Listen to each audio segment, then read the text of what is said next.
2,000กับ380 บาทหนึ่งได้มื้อนี้ยันมืออื่นตัดยอดอีก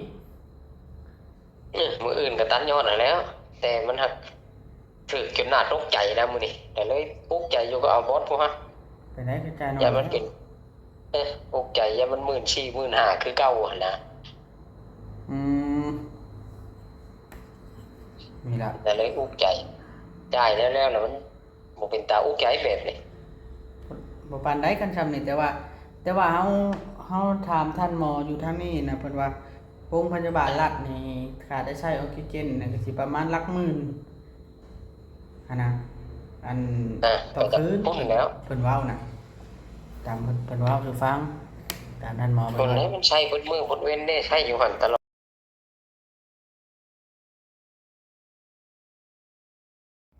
สวัสดีพี่น้องเด้อสวัสดีมื้อนี้เนาะเบาลีก็คาดว่าจะบ่ได้ไปหาอ้ายมื้อนี้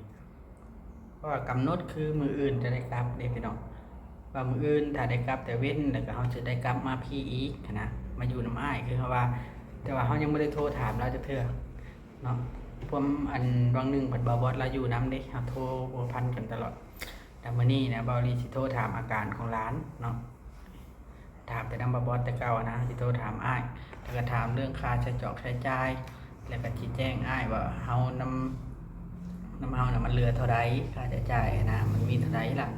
เพื่อบอกกันเพื่อบอกมันพี่น้องว่าสุผู้สุคนนะพี่น้องเนาะแล้วก็ FC บางท่านเพิ่นว่าเบาลีเอารูปตากฝนเพื่อทำคอนเทนต์ให้ผู้ใหญ่โอนเงินให้เพิ่นน่ะบ่แม่นดอกพี่น้องเนาะเพราะว่าเฮาก็บ่ฮู้ว่าผลสิตกแล้วบ้านพักน่ะมันบ่ไกลจากโรงพยาบาลเนาะแล้วก็เฮาก็เลย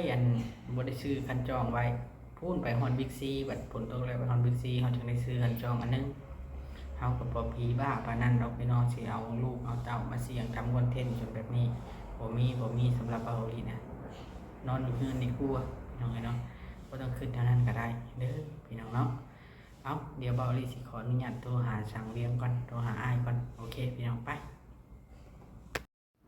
มันหายอย่างเมื่อน้ำน้องเดียติเอออย่ามันก็ใครแน่กว่าเก่าอยู่ติไข่แล้ว ดีเจนเพิ่นก็ให้ดำลงเลยพอดเพิ่นก็ว่าสิบ่ฮกลองเบิ่งก่อนเพิ่นยาต้านเชื้อเพิ่นก็ให้หน่อยลงแต่ว่าก็ต้องได้หายอยู่เนาะเพิ่นก็ยังให้แล้วมันบ่ทันได้ออกมันบ่ทันดีอันคาดว่าเพิ่นประมาณ2มื้อน่าจะได้ถอดเนาะคันแม่นแนวโน้มมันดีแบบนี้นะคิดว่า2 หรือ 3 วันทอดก็เป็นสิอยู่ห้องนี้เด้เพิ่นว่าจังว่าสิหายจังได้มื้อหายไปได้ล่ะหายปอดนะบ่หายขาดจากโรคกันแล้วบ่ยากดอกคันมันหายอันนี้แล้วคันปอดแข็งแรงแล้วบ่น่าจะยากปอดแข็งแรงแล้วบ่ยากแต่ว่าอันสูงลงแล้วเฮาสังเกตเบิ่งค่าใช้จ่ายนี่มันสิแพงหม่องใช้ออกซิเจนเพิ่นนี่นะมันแพงน้อยเดียวแล้ว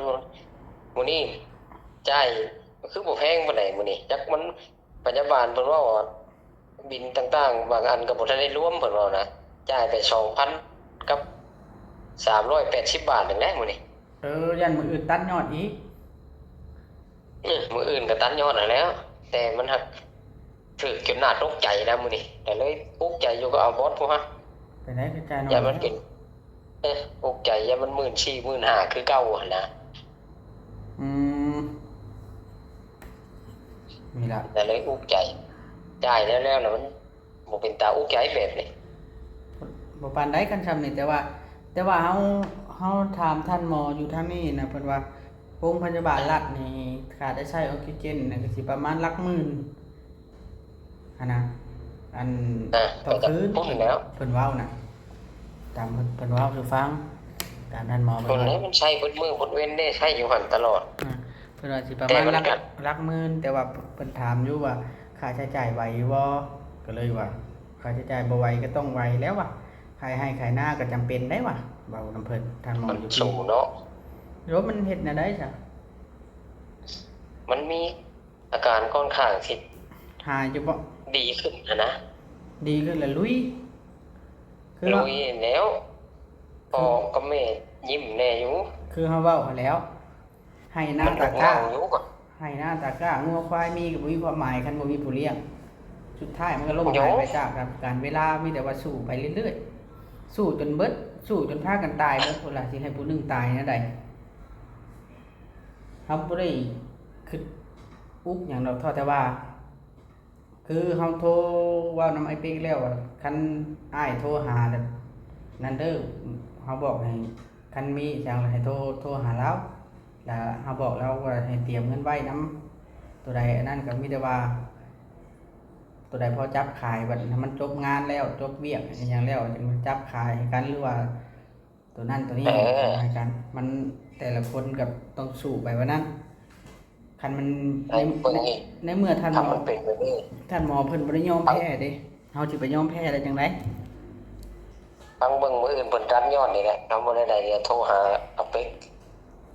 ว่าค่าใช้จ่ายถ้ามันบ่สูงปานใดก็ธรรมดานะ ค่าใช้จ่ายน่ะเดี๋ยวนี้บักหลามันซอย 2,000 แล้วก็ไอ้ปิ๊กกับป้าฮองก็ 4,000 นำเฮาน่ะ เอา 6,000 6,000แล้ว เหลือเหลือเงินอันที่ว่าแม่ทั้งแม่กับเอื้อยเพิ่นซอยพร้อมเด้พร้อมแน่ก็ประมาณ10,000 10,000ปลายรวมแล้วก็ประมาณ10,000ปลายนี่แหละนำเฮานะเงินส่วนที่ว่าไว้ไปใช้จ่ายนะ อ๋อถือว่า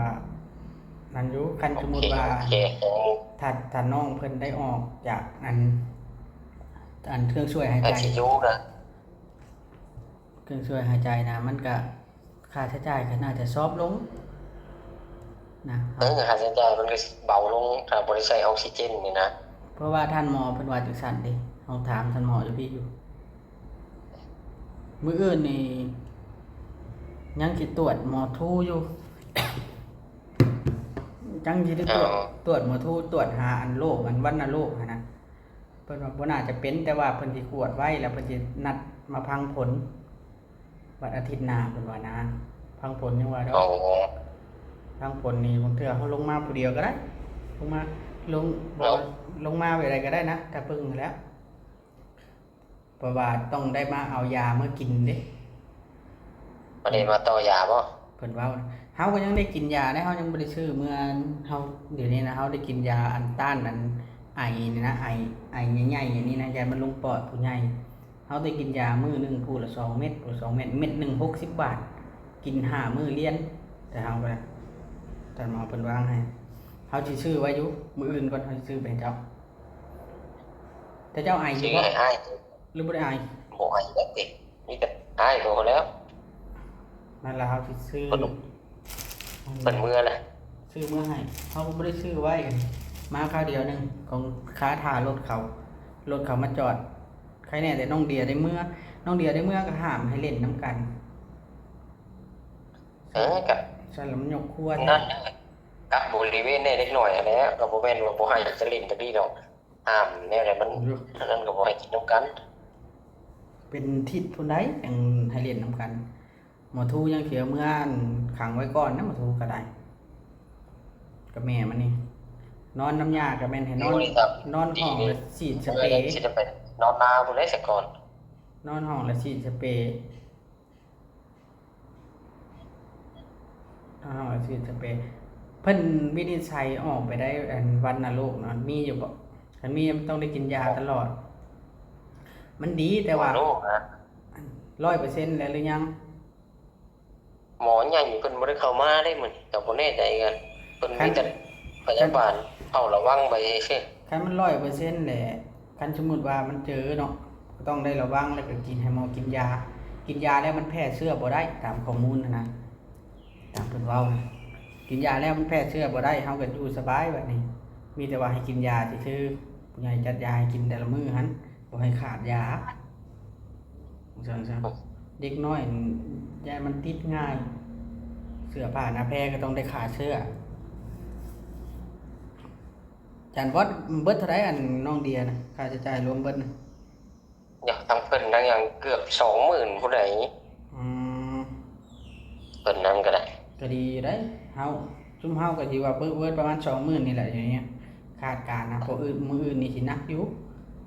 6-7,000บ่รู้แต่มื้ออื่นมื้อนี้ใครแน่มื้อนี้นะมื้อนี้เบิดตั้งแต่1,500นึงใช้แต่ยาบ่ได้มียามากินเด้ใช้แต่ยาซื่อรวมแล้วกำลังเบิดประมาณ10,000ปลายน้อยๆนี่นะใช้อยู่ดอก หมอมันนักนี่แล้วมันยังเบิดหลายอยู่กับยามัน เพราะนั้นแล้วคันเอาพวกนี้ มันไข้เนี่ย เมื่อฝักฟื้นแล้วมันก็ค่าใช้จ่ายมันก็ลดลงมันก็ไปป้อมอยู่ใส่หมอเดียวมันก็สิใครแหน่อยู่ติอันนี้แหละมันกระจายได้ปัวภัยปัวมันแล้วมันภัยกับมันปัวมันแล้วบ่ได้ช่วยกันเป็น อาจจะจ่ายมันกระจายมันอยากขึ้นหน่อยกับมันหลาย โอ้ยปวด20,000 30,000เดี๋ยวนี้สมมุติหมอทู20,000น้องเดีย20,000เนาะ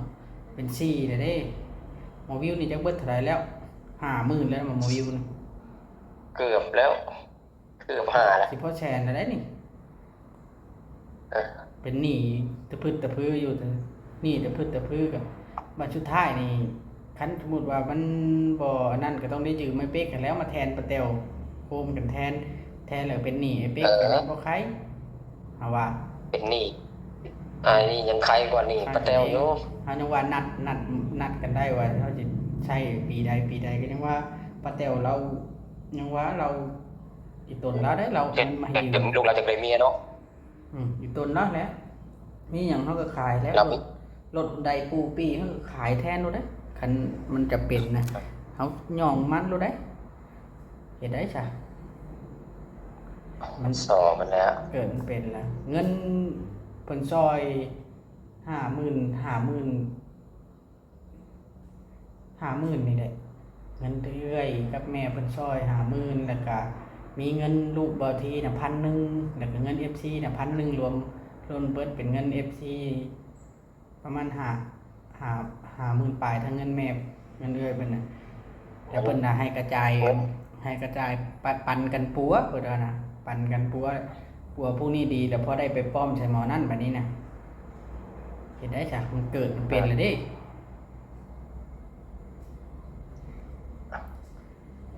วา ให้ นนี้ กับมันโชว์ วานนี้ทุบกระปุกหมูก็ได้4-5,000นึงพอได้มาจ้าง300ซื่อๆมันยากแฮงคันมันบ่ไหวแท้ๆคันมันบ่ไหวแท้ๆป้าแล้วมีมูลมังถังขยะหยังกระโทรค้นคว้าได้บ่แม่นสิถ้าขายแต่งเมียผู้นั้นผู้นี้ได้มันทุกตายได้แบบนั้น บอกเราคนคว้าอยู่แล้วโทรมาหาแม่ มัน แล้ว ต้องค้นคว้าช่วยกันนะตัวใดที่มันนั่นก็ได้ เพราะว่ามันวิกฤตแห้งแล้วมันจำเป็นที่สุดแล้วได้ตอนนี้เอาเริ่มเหงาแห้ง ขนาดเฮายังเริ่มเหงาเลยเติบนึงแล้วมืออื่นเฮาเมื่อช่วงคนนี่แหละเฮาสิกลับมาเฮาสิลงน้องตัวแรงเฮาสิจำพาสปอร์ตได้ลงมาบัดนี้เฮาข้านวนน้ำนี่เทื่อมอยู่หลายมื้อเลยค่ะเทื่อเข้าไปเข้ามามันง่าย ต้องเบิ่งอันนั้นก่อน มันต่อง่ายอยู่ จ่าย ดิ เงินมื้ออื่นก่อนฮะ มันต่อง่ายอยู่ดิ ไปต่อแต่ลุงผู้เดียวนี่แหล้ว ใครอยู่ดอกซะนะเพิ่นก็นั่นอยู่ อันนั้นก็ขอแม่มันก็ขอใบอันรับรองแพทย์ไปเพิ่นก็บ่ได้หักเงินดอกเพิ่นอนุญาตให้เพิ่นเอานะบัดมือความก็ได้ อันนี้ท่านหมอเพิ่นก็ถามอยู่ดอกหมอทูก็ได้ขอรับรองแพทย์เพราะคันสมมุติมาอยู่หลายมื้อนี่ได้จำบัตรเฉพาะทั้ง2คนพ่อแม่แล้วก็ขอใบรับรองแพทย์หมอน้อยนี่แผนการ แต่ว่าอันนี้ใครอยู่ดอกเพิ่นน่าจะให้กลับอยู่มันไอก็ลดลงแล้วไอก็บ่ป่งๆคือเก่าให้กินยา มันมีแนวโน้มอยู่มันหันแล่นอยู่หมอนี่ อันแรกแล้ว มันนั่นไปเยี่ยมกันบ่ได้เลยบ่ได้ไปเยี่ยมกันจังได๋เขาสิจับไว้หันเลยบ่ได้ เขาสิเอากวดใหม่เด้เขาคุมไปกวดอยู่โอ้ยบ่ได้เป็นหยังบ่กวดดอกว่ะ เจ้าพยายามใช้ผ้าปิดปากบ่ให้อันนั้นเด้ล้างมือพร้อมเสื้อผ้าแล้วเจ้าซักแบบใด บ่ได้สักไหน ชื่อตัวหนึงเด้อเจ้าชื่อตัวหนึงอย่าไปเฮ็ดได้บ่ซักนะมันมีเชื้อโรคชื่อตัวหนึงแล้วเอาสบู่ก็ได้ซักนะซักโลด ชื่อเขาเองสิชื่อคนละตัวชื่อเปลี่ยนไปแล้ว ซักย่องแล้วก็ ตากไว้บอนใดบอนหนึ่งนั่นแหละมันจะได้ละมันเป็นอย่างแบบคืออยู่พวกหมอลาวเฮาเนี่ยมันจำเป็นเด้จ้ะมันมีวันเช้าเลยใครแน่แต่เพิ่นให้มานอนบ้านพักเอานะคือละ400คันชั้นละเช็ดตื่นมาน่ะสิไปหยอดยาแล้วก็เก็บตัวอย่างไปตรวจบัดนี้ไปตรวจ แล้วก็เมื่อเตะ มื้ออื่นน่ะ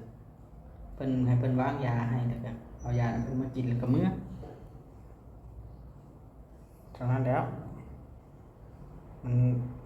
เกิดมันเป็นแล้วเด้ นอนห้อง3คนเลยนอนใต้เตียงนี่เต็งเดียว ห้องธรรมดาอันใครอยู่ได้ห้องมันจะได้นอนแน่ เนี่ยมันเป็นห้องกักบริเวณนะกักเชื้อ เพิ่นก็มีเนี่ยคนนอนใหญ่คือคงหมอบ้านเฮาก็มีแล้วเนาะ อ้าวเต็งก็คือนอนอยู่นั่นคืนนึงอะ แต่มันหนักกว้างเนาะ นอนในหน้าลิฟต์มาแล้ว เออมันหนักกว้าง คนบ่หลายที่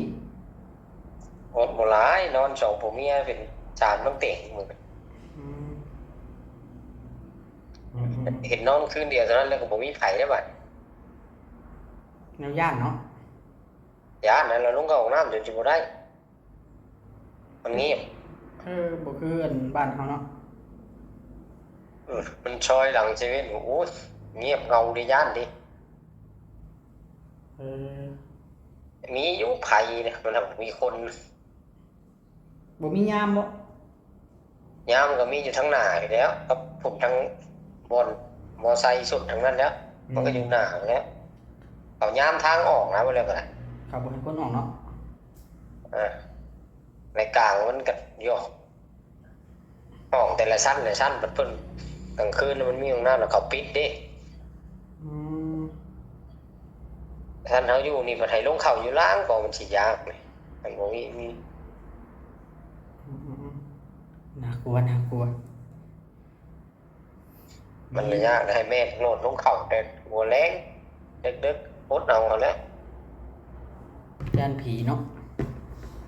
อยู่ผีอีหลีเด้เป็นตาย้านอยู่ห้องหมอเคย ลงไปคืนนี่ดอกช่วงตี 1 ตี 2นะ บ่ บ่ ย่าน มีไผ โดนเฮาทายที่ผีแล้ว อ๋อ อันนี้แม่ ตัวไผมันบ่ยังหุ่งยังหิ่งเลยเด้ ไผโซล่านะมา เออ มีแต่ว่าโทรหาไอ้เป๊กนั่นล่ะเจ้าก็ให้เราเตรียมค้นคว้าไว้ก่อนคันสมมุติว่ามัน อันนั้นก็ได้เอามาอันนั้นแล้ว แทนป้าแต้วไปหยังหั้นแหล้วซะก่อน เออ จังบ่ได้ก็ได้แล้วจังขายนั่นขายนี่แทนแล้วไอ้เป็ดก็ได้เห็นได้จ้ะมันเกิดมันเป็นแล้วเด้มัน เดี๋ยวเดี๋ยวหาเป๊กอีกทีนึงลูก โทรหากันก็มันมั่นใจ อันพัวพันทั้งญาติทั้งเมียพร้อมให้เมียพัวพันให้ป้าพัวพันจังหน่อยสิมาให้ใส่อันนั่นแหละเริ่มให้กันแล้วได้บาทนี่ ให้ใช้แต่แก๊สบ่ไหวเนาะ บ่เป็นแบบนั้นบ่เอาแบบนั้นสูตรนั้นน่ะบ่รับ โอเคเวียงโอเคนอน โอเค เอาไปสินอนน่ะพี่น้องเลยเนาะโทรถามอาการถามอาการน้องวิวมื้ออื่นนั่นแหละตามแผนเบาหลีแหละว่าสิกลับเบาหลีนะครับ ตามแผนนั้นแล้วก็กลับไปแล้วเฮาสิลงมาถ้าบ่ได้ลงมาตอนแรงสิลงมาแต่เช้าลงมาตอนเช้าเนาะเพราะว่าน้องเพิ่นยังอยู่ในห้องปลอดเชื้อเด้เฮาเยี่ยมบ่ได้อยู่แล้ว แต่ว่าเฮาสิมาอยู่น้ำอ้ายเฮาหันอยู่น้ำอ้าย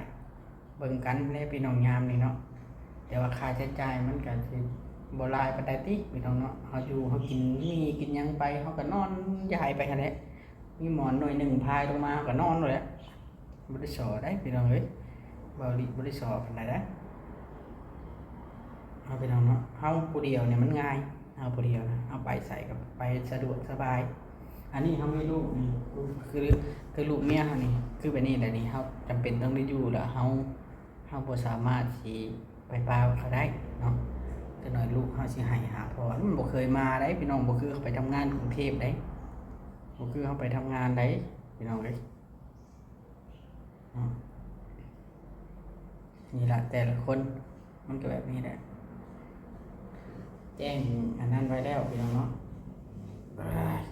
คัดแข้งคัดขาบาทนี้เราจะแจ้ง FG ไว้สำนักพี่น้องเนาะแล้วก็แจ้งสถานการณ์คืออ้ายนี่บ่แม่นดอกพี่น้องว่าอยากรบกวนผู้เพิ่นนั่นก็ได้มันต้องได้ซอยกันพี่น้องต้องซอยกัน คือเฮาผู้อยู่นำนี่เฮาแฮงซอยบ่แม่นว่าสิเฮาสิอยากยืมเงินผู้นั้นผู้นี้คันบ่ยืมพี่ยืมน้องนี่ก็คือบ่ได้บ่ว่าไผคนเฮาบ่มีชีวิตไผแน่นอน มีมื้อหนึงมื้อใดมื้อหนึงบ่มีไผอันที่มี 100% อยู่หั่น